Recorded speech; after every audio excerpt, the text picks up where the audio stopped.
yangını kendi çabalarımızla, buradaki çocukların çabalarıyla ve Allah'ın yardımıyla, yani o yağmur yağmasaydı, o rahmet yağmuru bize yetişmeseydi şu anda Bingöl büyük bir tehlike açısındaydı ve bütün ovalarımız, evlerimiz, her taraf ateşler içerisinde kalmıştı. Evet. O yüzden Allah'ın yardımı dedik. Ya naru kûnû berdav selama, ey diyor ateş, kuluma karşı serin ve selametli. Evet. Ve bugün Cenab-ı Allah'ın izniyle bugün bu çöpteki ateş söndü.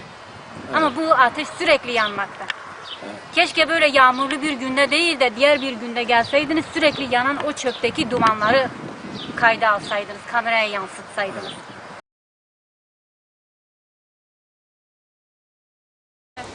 Mum ışığıyla, gece lambasıyla 3 yıldır idare ediyoruz ve belediyenin bize verdiği sözü yerine getirmesini bekliyoruz. Sayın Başbakanımızın bize yardımcı olmasını istiyoruz.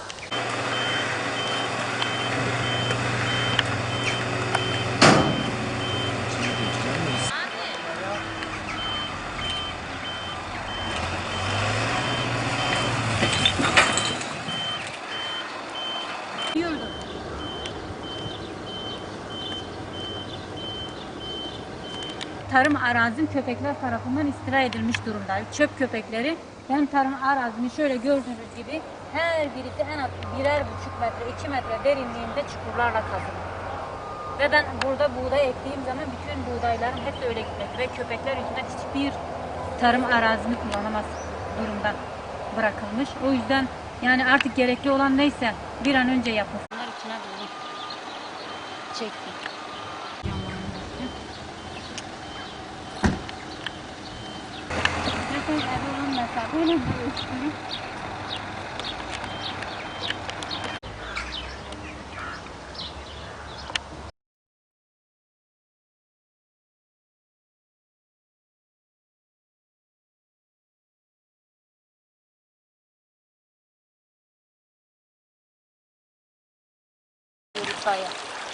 Ateş sönmüyor ki çöpte. Aşağı kısım yanıyordu, çok yanıyordu. Artık bilemiyorum şimdi var mı yok mu. İstersen çocuklarla biz bunları hepsini, yani bu suyun içinden atmışız ki sular bahçeye bırakmışız ki yanmayalım. Cumhurbaşkanıma buradan seslenmek istiyorum.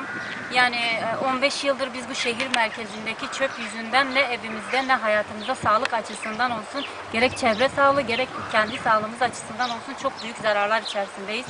Belediye başkanımızın bize vermiş olduğu defalarca sözlerden dolayı ama ne yazık ki hayatımız her gün daha da kötüye gitmektedir. Ve bu çöpler yüzünden maddi manevi büyük zararlara uğramaktayız. Sayın Başbakanımın bir an önce bu Bingöl halkı olarak ben bütün halkım adına seslenmek istiyorum.